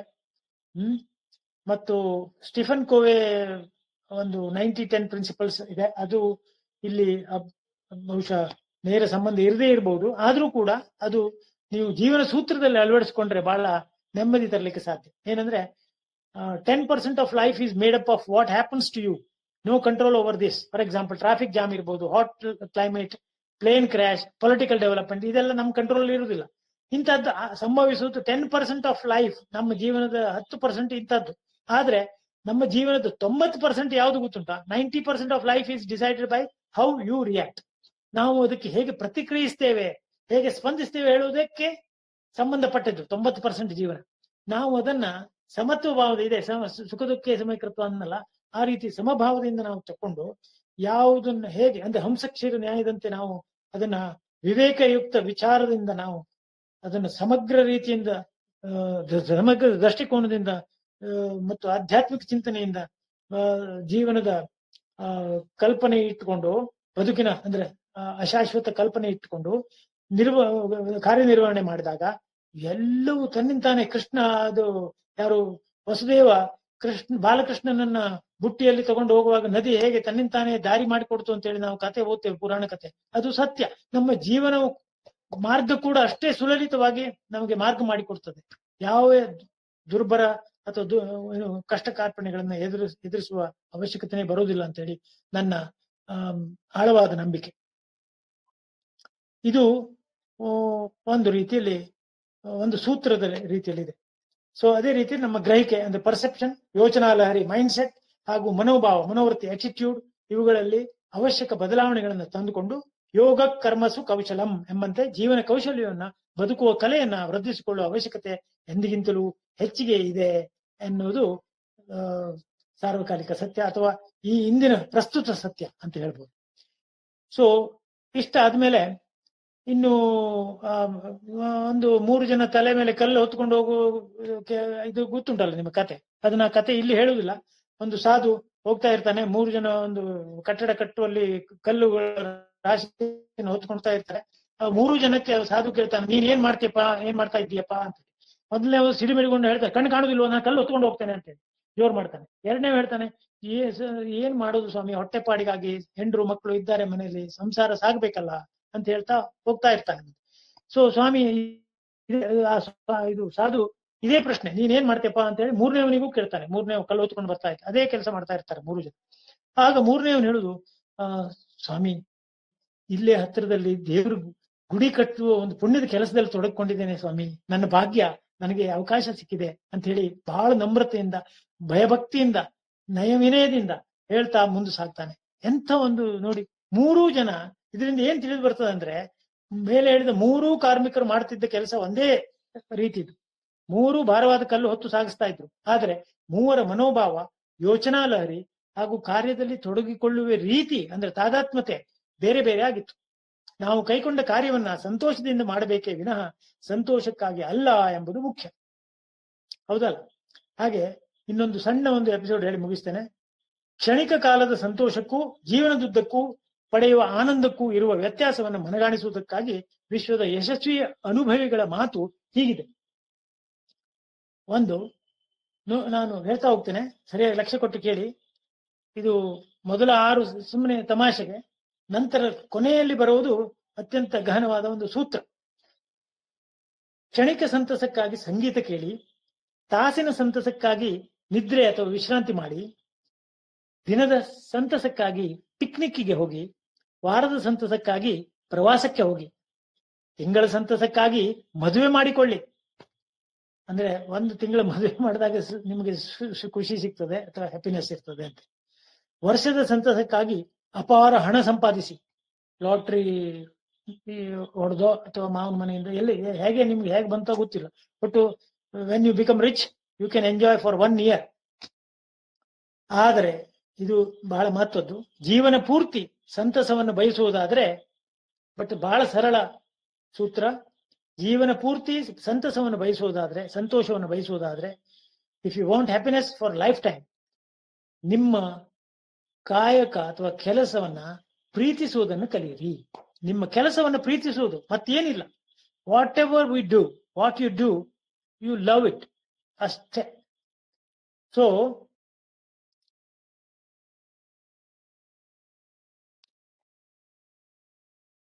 ಮಾಡುವ ಎಲ್ಲಾ ಕೆಲಸಗಳನ್ನು ಅತ್ಯಂತ ಪ್ರೀತಿಯಿಂದ, ತನ್ಮಯತೆಯಿಂದ ಹಾಗೂ ಸಂತೋಷದಿಂದ ಮಾಡಿದ್ದೇ ಆದರೆ ಖಂಡಿತವಾಗಿಯೂ ಕಾರ್ಯಸಿದ್ಧಿ, ಯಶಸ್ಸು ಹಾಗೂ ಜೀವನದುದ್ದಕ್ಕೂ ತೃಪ್ತಿ, ನೆಮ್ಮದಿ, ಆನಂದ, ಅದನ್ನೇ ಪ್ರೊಸೆಸ್ ಹ್ಯಾಪಿನೆಸ್ ಅಂತಾರೆ. ಎಲ್ಲವೂ ಸದಾ ನಮ್ಮನ್ನರಿಸಿ ಬರುವುದರಲ್ಲಿ ಸಂದೇಹವಿಲ್ಲ. ಇದೇ ಅಲ್ಲವೇ ಜೀವನಾನಂದ? ಜೀವನಾನಂದ ಅಂತೇಳಿ ಬೇರೆ ಇಲ್ಲ. ಈ process happiness is very important. ನಾವು ಏನೇನ್ ಪ್ರತಿ ಕ್ಷಣದಕ್ಕೂ ನಾವು ಆನಂದವನ್ನು ತಗೊಳ್ಬಹುದು. ಏನ್ ಮಾಡ್ತೇವೋ ಅದನ್ನು ಸಂತೋಷದಿಂದ, ಅತ್ಯಂತ ತಾದಾತ್ಮತೆಯಿಂದ, ಬಟ್ ಫಲದ ಅಪೇಕ್ಷೆ ಇಲ್ಲದೆ ಭಗವಂತನ ಸೇವೆ ಅಂತ ಹೇಳಿ ಮಾಡ್ತಾ ಬಂದದ್ದನ್ನ ಪ್ರಸಾದದ ರೂಪದಲ್ಲಿ ಸ್ವೀಕಾರ ಮಾಡ್ತಾ ಹೋದ್ರೆ ಇದು ಕರ್ಮಯೋಗವೂ ಆಗ್ತದೆ, ಜೀವನದಲ್ಲಿ ಜೀವನಾನಂದವನ್ನು ಪಡೆಯಲಿಕ್ಕೆ ಸಾಧ್ಯ ಆಗ್ತದೆ. ಒಂದು ಸತ್ಯ ಅಂದ್ರೆ ಯಾರೊಬ್ಬರಿಗೂ ಬಯಸಿದ್ದೆಲ್ಲವೂ ಸಿಕ್ಕೇ ಬಿಡ್ತದೆ ಅಂತ ಹೇಳಲಿಕ್ಕೆ ಆಗುದಿಲ್ಲ. ಸೊ ಪ್ರೀತಿಸಿದ್ದೆಲ್ಲವೂ ದೊರಕಲಾರದು, ಬಯಸಿದ್ದೆಲ್ಲವೂ ಸಿಗಲಾರದು. ಅಂತಹ ಸಂದರ್ಭದಲ್ಲಿ ದೊರಕಿದ್ದನ್ನೇ ಪ್ರೀತಿಸಬೇಕು. ಆಗ ಪರಿಸ್ಥಿತಿಯ ಪ್ರಭಾವ ನಮ್ಮ ಮೇಲೆ ಆಗುವುದಿಲ್ಲ. ಅತಿಯಾದ ನಿರೀಕ್ಷೆ ಅಥವಾ ಎಕ್ಸ್ಪೆಕ್ಟೇಷನ್ ನಿರಾಶೆಗೆ ಕಾರಣ ಎಂಬುದನ್ನ ತಿಳಿದಿರಬೇಕು. ಭಗವಾನ್ ಬುದ್ಧ ಹೇಳಿದ್ದು ಅತಿ ಆಸೆ ದುಃಖಕ್ಕೆ ಕಾರಣ. ಅಂದ್ರೆ ಆಸೆ ದುಃಖಕ್ಕೆ ಕಾರಣ ಅಂತ ಹೇಳಿದ್ರು ಕೂಡ ಅದು ವಾಟ್ ಈ ಮೆಂಟ್ ಇಸ್ ಅತಿ ಆಸೆ. ಯಾಕಂದ್ರೆ ಪ್ರತಿಯೊಬ್ಬರಿಗೂ ಆಸೆ ಬೇಕು, ಮನುಷ್ಯನಿಗೆ ಆಸೆ ಇರಬಾರ್ದು ಅಂತ ಹೇಳೋದು. ಆದ್ರೆ ಅತಿ ಆಸೆಗೆ ಗತಿಗೇಡಿಸ್ತು ಅಂತ ಹೇಳಿ ಒಂದು ಗಾದೆ ಇದ್ದಿಲ್ಲ, ಹಾಗೆ ಅತಿ ಆಸೆಯೇ ದುಃಖಕ್ಕೆ ಕಾರಣ. ಸೊ ಆಸೆ ಬಯಕೆಗಳ ಭಗವಂತನನ್ನ ನಂಬಿ ಎಲ್ಲ ಆಗು ಹೋಗುಗಳು ಅವನಿಚ್ಛೆಯಂತೆ ಎಂಬ ವಿಶ್ವಾಸದಲ್ಲಿ ನೀವು ಮುನ್ನಡೆದರೆ ನಮ್ಮ ಆಸೆ ಬಯಕೆಗಳು ಅಲ್ಲದಿದ್ರೂ ಅವಶ್ಯಕತೆಗಳೆಲ್ಲವೂ ಪೂರೈಸಲ್ಪಡುತ್ತವೆ. ಅದರ ಬಗ್ಗೆ ಸಂಶಯ ಬೇಡ. God will certainly take care of our needs, if not our greeds. ಇಂಥ ಶ್ರೀಮಂತ ಸನಾತನ ಪರಂಪರೆಯಿಂದ ಬಂದ ನಮ್ಮ ಸಂಸ್ಕೃತಿ ಸಂಸ್ಕಾರಗಳನ್ನು ಪುನರುತ್ಥಾನಗೊಳಿಸಿ ಹೆಚ್ಚಿನ ಆಸಕ್ತರು, ಹೊಸ ಪೀಳಿಗೆಯ ನವಯುವಕರು ನಮ್ಮ ಪುರಾತನ ಧರ್ಮಗ್ರಂಥಗಳ, ಶಾಸ್ತ್ರ ಪುರಾಣಗಳ, ಉಪನಿಷತ್ತು, ಭಗವದ್ಗೀತೆಗಳ ಮಾರ್ಗದರ್ಶನದಲ್ಲಿ ನಮ್ಮ ಆಚಾರ ವಿಚಾರ ನಡೆ ನುಡಿಗಳಲ್ಲಿ ಸೂಕ್ತ ಬದಲಾವಣೆಗಳನ್ನ ಜೀವನದಲ್ಲಿ ಅಳವಡಿಸಿಕೊಂಡಾಗ ಖಂಡಿತವಾಗಿಯೂ ಎಲ್ಲರ ಬದುಕು ಬಂಗಾರವಾಗುವುದರಲ್ಲಿ ಸಂಶಯವಿಲ್ಲ. ಜೀವನಾನಂದ 100ಕ್ಕೆ 100 ತಮ್ಮ ಪಾಲಾಗುವುದರಲ್ಲಿ ಅನುಮಾನ ಬೇಡ ಅಂತ ಹೇಳ್ತಾ ಈ ಅವಕಾಶಕ್ಕಾಗಿ ಧನ್ಯವಾದಗಳನ್ನು ಮತ್ತೊಮ್ಮೆ ಸಂಘಟಕರಿಗೆ ಹೇಳ್ತಾ ನನ್ನ ಮಾತಿಗೆ ವಿರಾಮ ಹೇಳ್ತೇನೆ.